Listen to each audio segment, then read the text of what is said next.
श्रीराम समर्थ श्रीराम।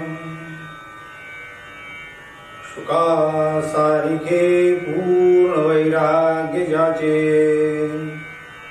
वशिष्ठा परिज्ञान योगेश्वराचे, कवी वाल्मिका सारिका मान्य ऐसा। नमस्कार माझा सद्गुरु रामदासा। जय जय रघुवीर समर्थ सब संतन की जय, भारत माता की जय।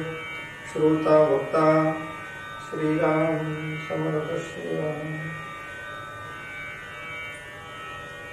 उपस्थित सर्व आदरणीय साधक बंधू आणि भगिनींनो,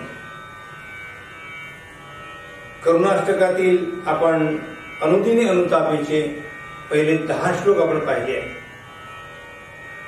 त्या पुढील भागात आपण पाहणार आहोत. श्री समर्थांनी पुढे अजून 5 श्लोक केले आहेत, ज्यामध्ये समर्थांनी रामरायाला प्रार्थनाच केली आहे. समर्थांच्या शब्दात सांगतो, स्वजन जन धनाचा कोण संतोष आहे, रघुपती विण आता चित्त कोठे न राहे. जीवलग जीव घेती प्रेत सांडोनी जाती, विषमा सकल नेती मागुता जन्म देती. जय जय रघुवीर समर्थ. श्री समर्थांनी जगाचं अत्यंत सत्य गोष्ट इथे सांगितली आहे. ते म्हणतात की स्वजन जनधनाचा कोण संतोष आहे. स्वजन या लोकांच्या मुळे आणि धनामुळे खऱ्या अर्थाने मनुष्याला संतोष मिळणार आहे का? उलट असं म्हणा की स्वजनामुळे आणि स्वधनामुळे आपल्याला अनेक आपत्तीला तोंड द्यावं लागते. आपली मानसिक अवस्था खराब होते. जे आमच्या परिचित नाही त्यांचा आम्हाला अजिबात त्रास नाही, जे जास्त परिचित आहे त्यांचाच आम्हाला त्रास आहे. म्हणून नातलग जे आहे ते आमच्या सुखाच्या कामाचे आहेत, संकट प्रसंगी कोणी नाही आहे. ते नलदमयंती आख्यानामध्ये रघुनाथ पंडितांनी फार सुंदर वर्णन केलंय. जेव्हा त्या हंसाला पकडला जातो त्या हंस फडफड करतोय सुटण्यासाठी. त्याच्या आजूबाजूचे सगळे जे आहे ते पळून जातात. तदितर खग फेणे वे गळाले पगळाले, उपवन जल केली जे कराया मिळाले. खेळण्यासाठी एकत्र आले. स्वजन गवसला जो त्याज पासी नसे तो, कठीण समय येता कोण कामासे येतो. अर्थात कठीण प्रसंग आला तर आपल्या कोणी कामाचा येणार नाही. परमेश्वराशिवाय आपल्याला कोणी वाचवणार नाही. हा पूर्ण मनी दृढ निश्चय केला, तो भाव धारण केला तर समर्थ म्हणतात आहे तुमच्या लक्षात येईल स्वजन जनधनाचा कोण संतोष आहे. काही संतोष मिळणार नाही. पुढे ते म्हणतात आहे रघुपती विण आता चित्त कोठे न राहे. आता माझ्या लक्षात आलं आहे की ज्यांना मी माझे माझे म्हटलं आहे, माझे माझे म्हणती सारे कोण तुझ्या संगती, मनारे का भ्रमला जगती. असे माझे वडिलांनी एक भजन केलं आहे. कोणी ज्यांना मी माझं माझं म्हणतो आहे ते दूर दूर पळतात आहे. कठीण प्रसंग आला की ते दूर पळतात आहे आणि तेव्हा आपण भगवंताच्या जवळ जातोय. म्हणून साधकाच्या अवस्थेमध्ये समर्थांनी वर्णन केलेलं आहे की साधकाला संसाराचा जर त्रास झाला तर तो भगवंताच्या अधिक निकट जातो आणि संसारात जर सुख मिळू लागलं तर तो भगवंतापासून दूर जातो. म्हणून संसारातील प्राप्त झालेले जे दुःख आहे आध्यात्मिक दृष्टीने ती त्याच्यासाठी प्राप्त झालेली संधी आहे, लक्षात घ्यावी आणि सगळं सोडून द्यावं आणि भगवंताचं नाम घ्यावं.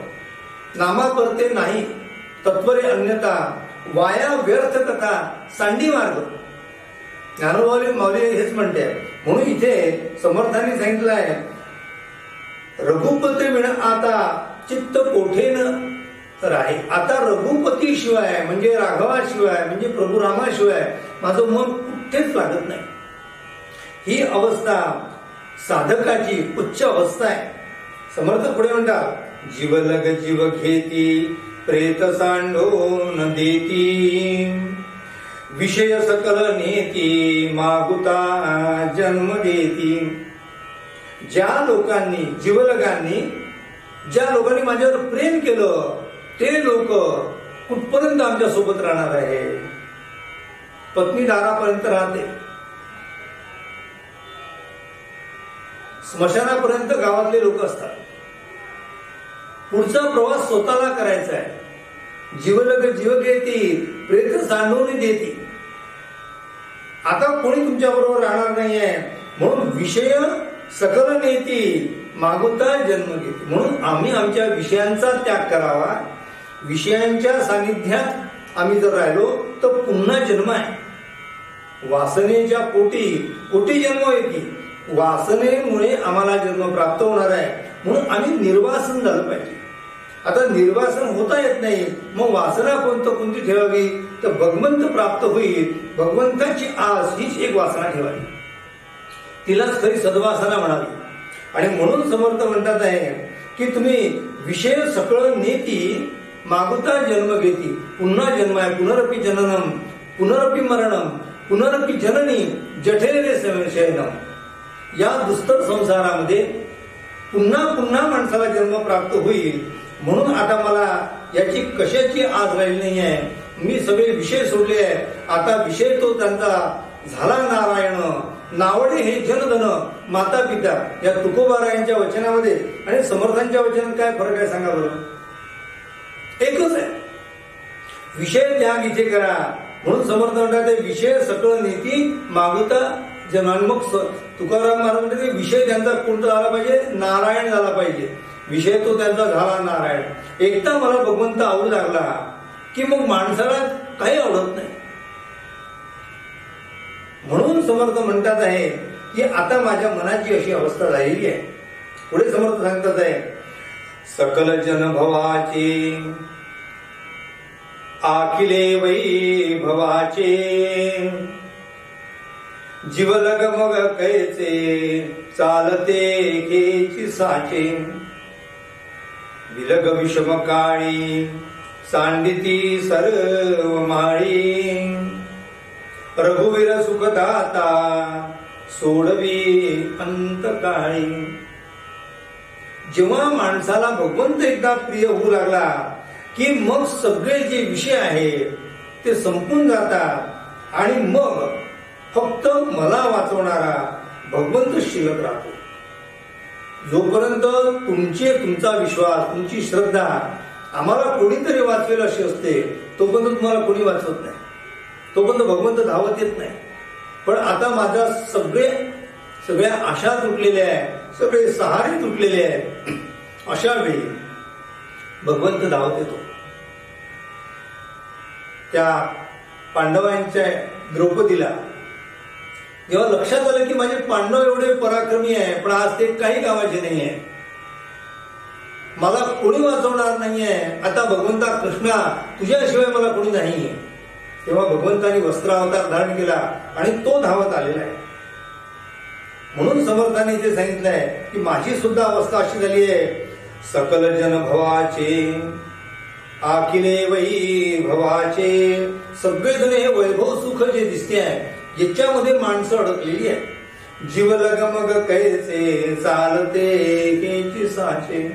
सगळे जे जीवलग आहे ते सगळे सुखाची सांगती आहे. गजानन महाराजांच्या पोथीमध्ये संत दासगड महाराजांनी फार सुंदर वाक्य वापरले आहे. ते म्हणतात आहे, लाडू पेढे खावयास लोकजमती विशेष परिसाय संकटास कोणी नसे, हेची तत्व ध्यानी धरा ईश्वरासी आपला करा. म्हणजे सफल होय करा तुमचा की संसार. तुमचा संसार जर खऱ्या अर्थाने सुखी करायचा असेल तर भगवंताशिवाय दुसरा आपल्याला कोणी तारणार नाही, हे लक्षात ठेवावं. आणि म्हणून समर्थ म्हणतात रघुवीर सुखदाता सोडवी अंतकाळी. अंतकाळ जवळ आल्यानंतर, कठीण प्रसंग आल्यानंतर भगवंताशिवाय आम्हाला कोणी मुक्त करणार नाही. पण केव्हा भगवंत धावती? जेव्हा आम्ही भगवंताचं होऊ तेव्हा. तुकारामांच्या त्या भंगामध्ये पुढे म्हटलंच आहे, विषय तो त्यांचा झाला नारायण, नावडे हे जनधन माता पिता. निर्वाणी गोविंद, निर्वाणी म्हणजे अंतकाळी, निर्वाणी गोविंद असे मागे पुढे काहीच साकडे पडू नये. कुठलं साकडं शिल्लकच राहणार नाही, कुठलं संकट शिल्लकच राहणार नाही. पण त्यासाठी आपल्या मनाची अवस्था भगवंताशिवाय दुसरा त्याचा जो विषय नसावा.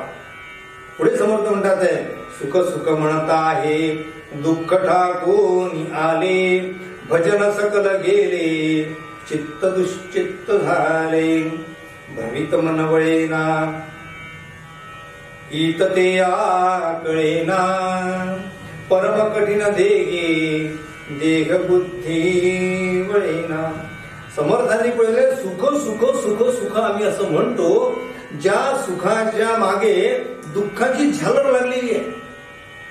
आज तुम्हाला दिसायला सुख दिसते आहे, पण त्या सुखाच्या मागे दुःख आहे. तशी एखादी घागर दुधाने भरलेली असावी आणि आतमध्ये विष असावं, अगदी त्या सुखाची गोष्ट अशीच आहे. सुख आम्हाला दिसते आहे आणि म्हणून त्या सुख उपभोगण्याच्या प्रयत्नात आम्ही दुःखाला सुद्धा कवटाळतोय. सुख सुख म्हणत आहे दुःख ठाकून आले, भजन सगळं गेले चित्त दुश्चित्त झाले. चित्ताला दुश्चित्त करणे, चित्ताला चलित करणे, चित्ताला भगवंत सोडून इतर विषय देणे, यामुळे आपल्याला आनंदाची प्राप्ती होणार नाही. सुखाची दिसेल पण सुखामागे तुम्हाला दुःख सुद्धा येईल. म्हणून सुखाच्या मागे दुःख आहे, दुःखाच्या नंतर सुख आहे. पण या सुख दुःखांच्या फेऱ्यातून बाहेर पडून आम्हाला जर आनंद रूप प्राप्त करायचं असेल तर ते रूप प्राप्त करण्यासाठी भजन आवश्यक आहे, भक्ती आवश्यक आहे. भक्तीविना मुक्ती शक्यच नाही. म्हणून समर्थ म्हणतात आहे भजन सकल गेले. ज्या माणसाच्या जीवनामध्ये कधी त्याने भगवंताचं नामच घेतलं नाही आहे, त्याच्या चित्ताला स्थिरता प्राप्त कशी होईल? ते दुश्चित होणे, ज्या ठिकाणी माझं मन हवं तिथे न करता त्याचं मन दुसरीकडे लागणे. जसं एखादा विद्यार्थी परीक्षेमध्ये पेपर सोडवायला बसलेला आहे आणि त्यावेळी त्याचं मन जर घरी असेल तर पेपर मधलं उत्तर त्याला बरोबर लिहिता येत नाही. त्याचं मन एकाग्र करावं लागेल. तसं आपलं मन भगवंताशी जर स्थिर केलं तर आपण त्यामध्ये उत्तीर्ण होणार आहे. म्हणून समर्थ म्हणतात भ्रमित मन वळेना हित ते आकळेना.